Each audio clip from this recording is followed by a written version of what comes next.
MS Gill infotainment में स्वागत है आप सभी मित्रों का।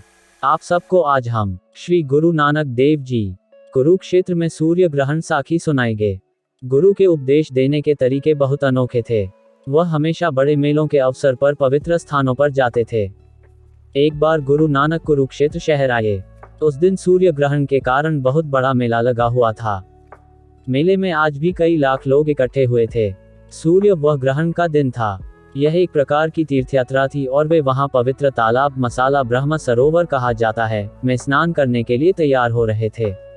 गुरु वहां मेला देखने नहीं गए, न ही स्वयं को शुद्ध करने के लिए स्नान करने गए। वह स्वयं स्वर्ग से शुद्ध था। ऐसी मान्यता है कि सूर्य का श्रेय राहु और केतु को जाता है। जब ऋणदाता सूर्य से अपना ऋण चुकाने के लिए कहते हैं तो सूर्य छिप जाता है और यही सूर्य ग्रहण का कारण बनता है। सूर्य को राहु और केतु से बचाने के लिए ब्राह्मण और साधु संत कठोर व्रत रखते हैं। लोग ब्राह्मणों और संतों को दान देते हैं। ग्रहण काल के दौरान सभी गतिविधियां बंद हो जाती हैं। सभी भगवान से प्रार्थना करते हैं सूर्य की सुरक्षा। आमतौर पर ऐसा भयपूर्ण माहौल बना दिया जाता है कि लोगों को बहुत दैख और उदासी महसूस होती है। जब गुरु भाई मर्दाना और अन्य सिखों के साथ वहां पहुंचे तो उन्होंने बड़ी हलचल देखी। गुरु और उनके सहयोगियों ने भी नदी के तट पर अपना आसन जमा लिया। जब ग्रहण का समय निकट आया तो हांसी के राजा जगत राय अपनी माता के साथ पहुंचे। कुछ शत्रुओं ने उसके राज्य पर बलपूर्वक कब्जा कर लिया और उसे बाहर निकाल दिया। वह किसी संत से मिलने और उनका आशीर्वाद पाने की आशा से कुरुक्षेत्र आए थे। ऐसा प्रतीत होता है वह जानता था कि कुरुक्षेत्र में मेला चल रहा है, परंतु वह ये नहीं जानता था कि यह ग्रहण का दिन है। उसने रास्ते में एक हिरण का शिकार किया था और उसने शिविर लगाने, भोजन करने और फिर मेले में जाकर एक अच्छे संत की तलाश करने की योजना बनाई थी। लेकिन मेले में पहुंचने से पहले उसने देखा कि गुरु जी मर्दाना के साथ बैठे थे, दिव्य भजन गा रहे थे। राजा और उसकी मां को ऐसा ईश्वरीय चेहरा देखकर आश्चर्य हुआ। उन्हें लगा कि यह शायद भगवान का सच्चा प्रिय है। वे आगे आए और सिर झुकाकर हिरण को गुरु को अर्पित किया। फिर उन्होंने प्रेम पूर्वक अपनी व्यथा कथा सुनाई। इस बीच अनुमति पाकर रसोइयों ने मांस पकाने की तैयारी शुरू कर दी। गुरु ने राजा की पीड़ा को सहानुभूतिपूर्वक सुना, उसे सांत्वना दी और उसे प्रेम के साथ भगवान के नाम के सच्चे मार्ग पर चलने की सलाह दी। गुरु अच्छी तरह से जानते थे कि यह सत्य नहीं है, क्योंकि ग्रहण एक प्राकृतिक घटना है। इसका मानव जाति और पृथ्वी से कोई लेना देना नहीं था। राहु और केतु की कहानी एक झूठी मिथक थी।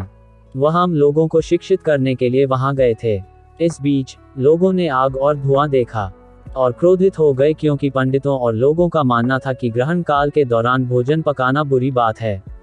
जल्द ही लोग लाठी डंडों के साथ वहां जमा हो गए और गुस्से में कहने लगे, आप सूर्य ग्रहण के दौरान खाना बनाने वाले कौन होते हैं? जब सूर्य ग्रहण शुरू हो गया है तो आपकी हिम्मत कैसे हुई कि आप एक हिरण को मारकर उसे खाना बनाने के लिए रख दें? कुछ लोगों ने चिल्लाकर कहा कि देवताओं को खुश करने के लिए किसी की बलि दी जानी चाहिए। राक्षसों को केतु और राहु कहा जाता है, परंतु गुरु ने उनकी ओर कोई ध्यान नहीं दिया।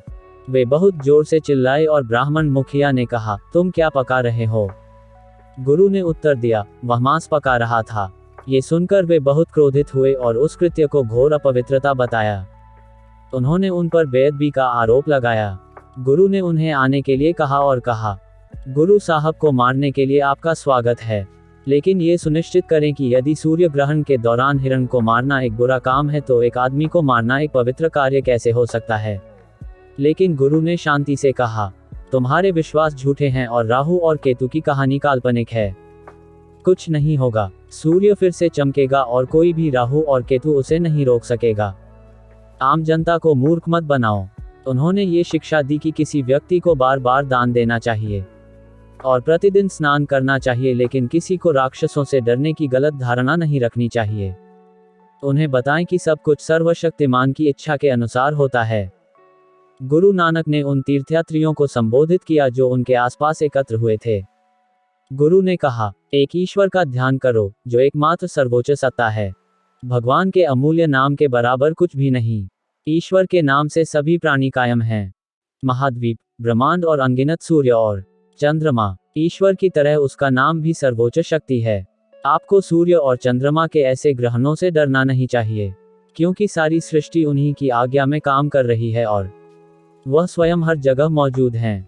इस कहानी में ये स्पष्ट है कि पंडितों और लोगों के पास गुरु नानक देव को जवाब देने के लिए कोई तर्क नहीं था। साखी सुनने के लिए सभी प्रिय मित्रों को धन्यवाद। अधिक सिख ऐतिहासिक साखियां सुनने के लिए हमारे साथ बने रहें। वाहेगुरु जी दा खालसा, श्री वाहेगुरु जी दी फतेह।